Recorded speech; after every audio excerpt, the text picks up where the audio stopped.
Risk aversion. So, like already discussed, risk aversion means that investors dislike risk and they will try to avoid it. As an assumption in most of our concept is that most investors are risk averse. In a market dominated by risk averse investors, riskier securities must have higher expected returns as estimated by the marginal investor than less risky securities. If this situation does not exist, buying and selling in the market will force it to occur.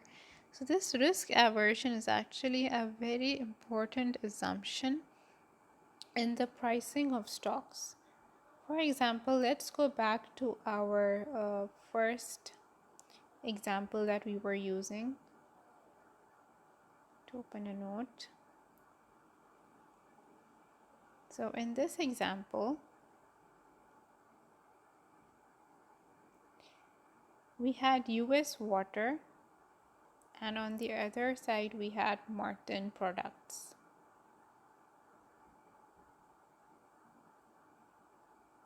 Over here, the standard deviation was, let me see what it was. It was 3.87%, whereas the standard deviation in this case was 54.22%. Okay, so this is a standard deviation sign. Ignore the sign. Okay, over here the expected rate of return was 10%, and even over here the expected rate of return was 10%. So both are giving the same expected rate of return, but over here the risk is much lesser, and in Martin Products the risk is much higher. So an investor is going to prefer US Water, which means that they are going to demand it more.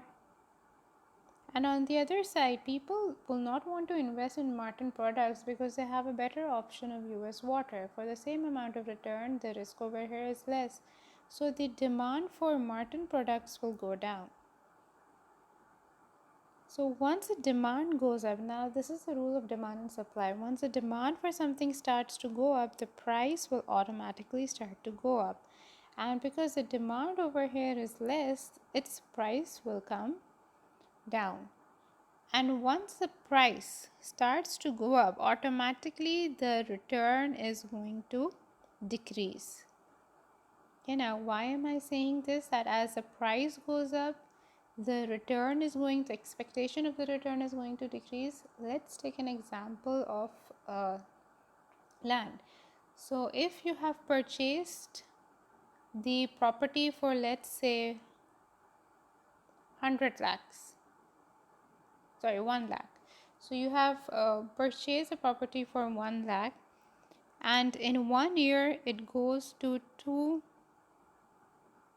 lakhs. That means you get a good profit. You get a profit of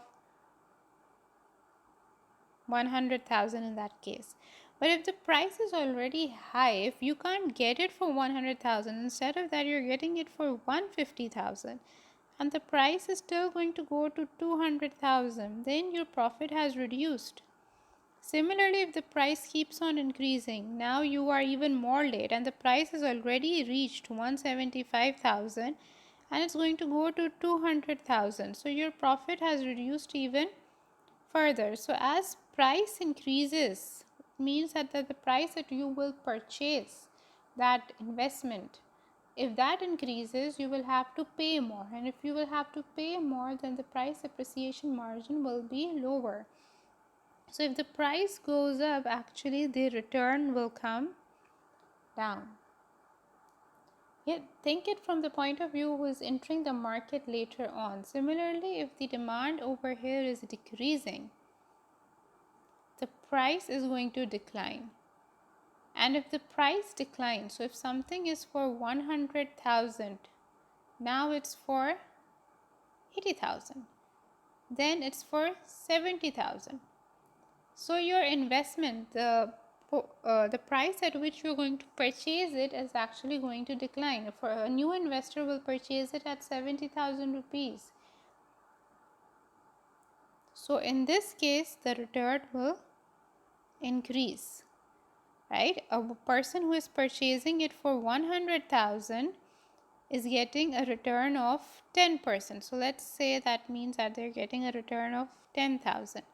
Now an investor is still getting a return of 10,000, but he is going to purchase it for 70,000. So automatically the ratio of return has increased. In short, overall, what this means is that the market is going to reach equilibrium. At some point where supply and demand are equal, the price will become equal at that point. It will go into equilibrium. If that is not the case, if there is excess demand or if there is excess supply, then the price is going to fluctuate and accordingly the return is going to fluctuate. So over here, US water,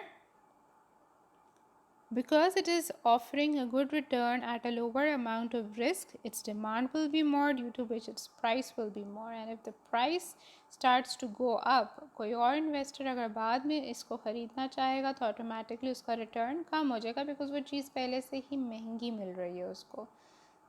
ठीक है, like if you want to purchase land, आपको एक option दिया जा रहा है कि आप आउटस्कर्ट्स ऑफ कराची के अंदर जाके प्रॉपर्टी ख़रीद लें, तो वहाँ पे आपको ज़मीन बहुत सस्ती मिल जाएगी and later on it might give you a good price appreciation. हो सकता है प्रॉपर्टी की प्राइस बहुत ऊपर चली जाए, वेर एज अगर आप डिफेंस में जाके घर खरीदोगे तो वहाँ पे ऑलरेडी प्राइसेस बहुत ज़्यादा हाई हैं, तो और मज़ीद हाई जाने के चांसेस वहाँ पे कम है. Like the price appreciation over there will be laser.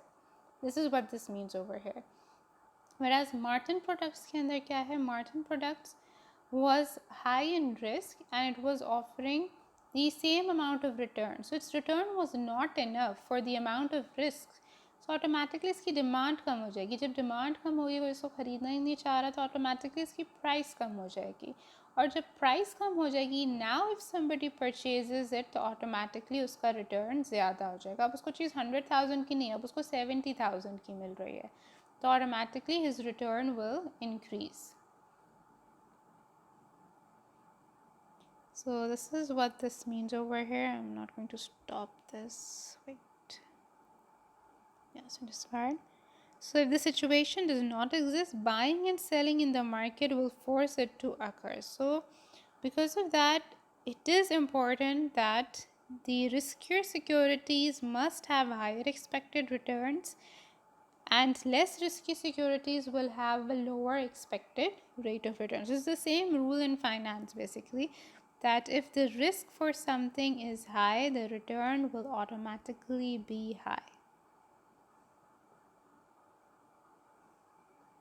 Moving ahead,